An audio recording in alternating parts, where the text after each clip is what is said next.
And here's a paper. A treaty the Gray Cloud and all his chiefs are waiting for.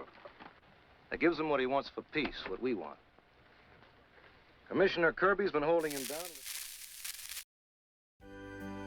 Interesting facts about famous people.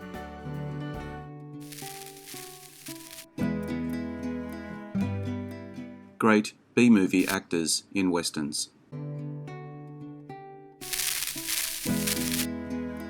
Great B-movie actors in westerns. Taking a look at a very particular category of westerns today. I'm sure you will recognize many, but probably didn't know the name that goes with the face. Here is a definition of what a B-movie is. A B-movie is a low-budget commercial motion picture made during the golden age of Hollywood.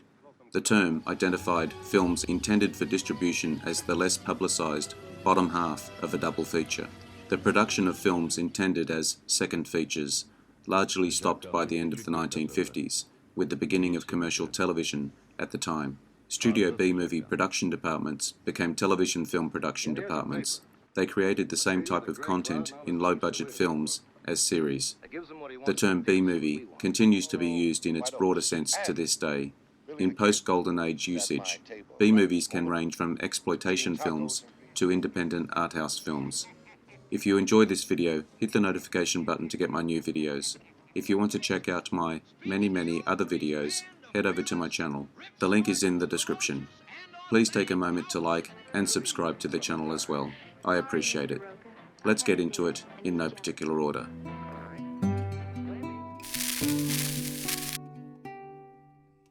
Stephen McNally. Dark-haired, rugged-looking Stephen McNally forsook a thriving career as an attorney in the late 1930s in order to pursue an acting career. This impulsive decision to switch gears in midlife was rewarded in the end, playing a steady stream of hard-edged, noirish characters and more than his share of cold-hearted villains and thugs for nearly 4 decades. A few of his westerns: Winchester 73, 1950, as Dutch Henry Brown; Hell's Crossroads, 1957, as Victor Vic Rodell; Hell Bent for Leather, 1960, as Deckard.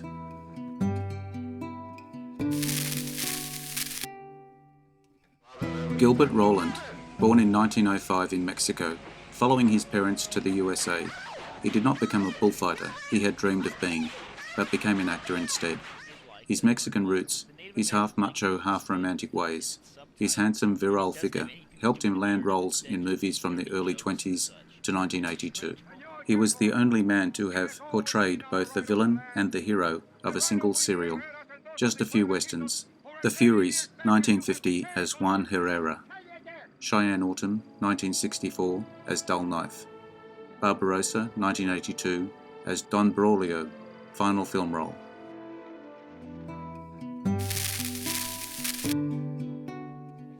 Bill Williams, a solid film and TV player bearing a strong, honest persona for most of his career. This innocent-eyed, boyish, handsome, blonde B actor of the 1940s and 50s, Bill was a reliable nice guy, lead and second lead. While he showed steady improvement and likability in films, he had a difficult time rising above the benign B adventure material he was shoehorned into playing. Fighting Man of the Plains, 1949, Rookie Fireman, 1950, The Caribou Trail, 1950, to name a few.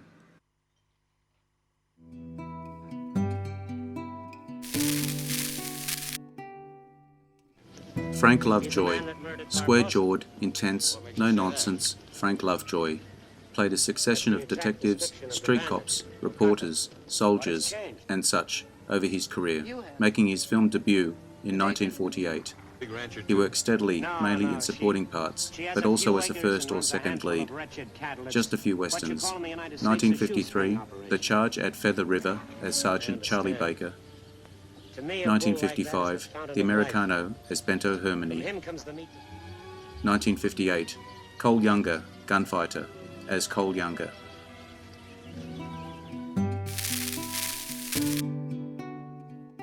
MacDonald Carey.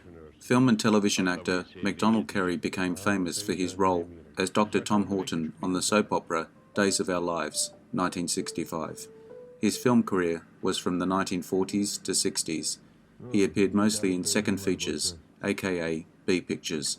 He became known in Hollywood as the King of the Bs, one-time Vice President of the Screen Actors Guild.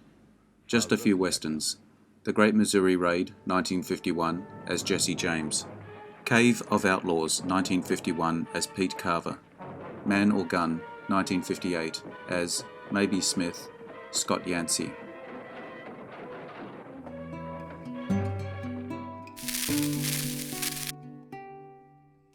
Robert Stack, straight shooting, whether skeet shooting or portraying Elliot Ness. Robert Stack always told it like it was, and shot straight. Just a few westerns. 1942, Men of Texas, as Barry Conovan. 1951, My Outlaw Brother, as Patrick O'Moore. 1953, War Paint, as Lieutenant Billings. You will not wish to be disturbed at the home of the beautiful señorita. You assume wrong. Let me know the minute order. Barry Sullivan, in motion pictures and television, in a career that lasted 50 years. Barry Sullivan never broke through to become a major star, but he did establish himself firmly in the character lead and second lead roles. He excelled at roles in which he could play aggressive characters that highlighted his centered masculinity. Just a few westerns. Tell Them Willie Boy Is Here, 1969 as Ray Calvert. The High Chaparral, 1970 as Dan Casement. Pat Garrett and Billy the Kid, 1973 as Chisholm. Sheriff, tell me something. Why did you ride all the way out here? White Oaks. And Billy the Kid is at my table right at this moment, eating tacos and green chili peppers with my niece, just like old times. You staying for supper? Edmund O'Brien. Oscar winner Edmund O'Brien was one of the most respected character actors in American cinema, from his heyday of the mid-1940s through to late 1960s. O'Brien appeared as crusty old-timer Freddie Sykes, who antagonises Ben Johnson's character, Tector Gorch, in director Sam Peckinpah's classic western, The Wild Bunch, 1969. Just a few westerns. 1962, The Man Who Shot Liberty Valance as Dutton Peabody. 1964, Rio Conchos as Colonel Theron Pardee. 1968, The Wild Bunch as Freddie Sykes.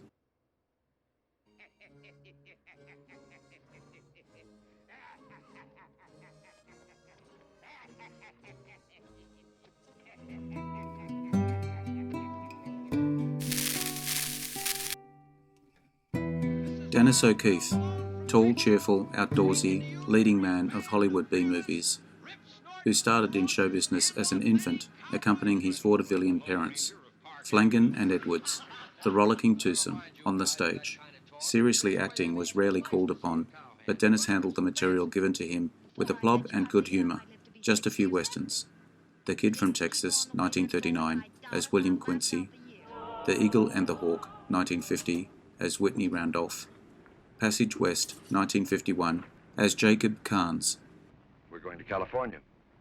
It's good. That's where we're going.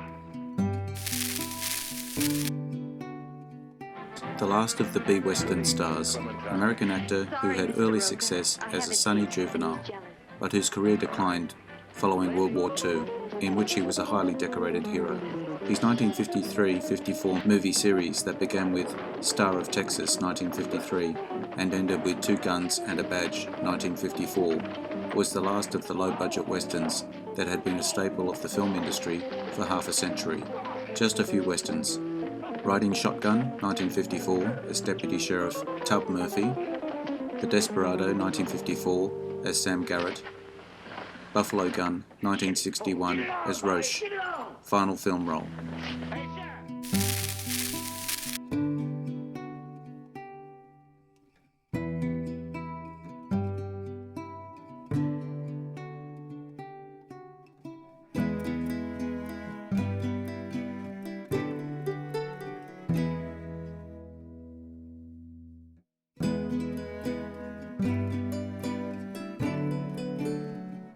I hope you enjoyed the video. Let me know what you think in the comments. I appreciate your likes and subscribers. Hit the notification button to get my new videos. Take a look at my channel and check out my Facebook page. The links are in the description. I am Wrangler. Bye for now. See you again soon.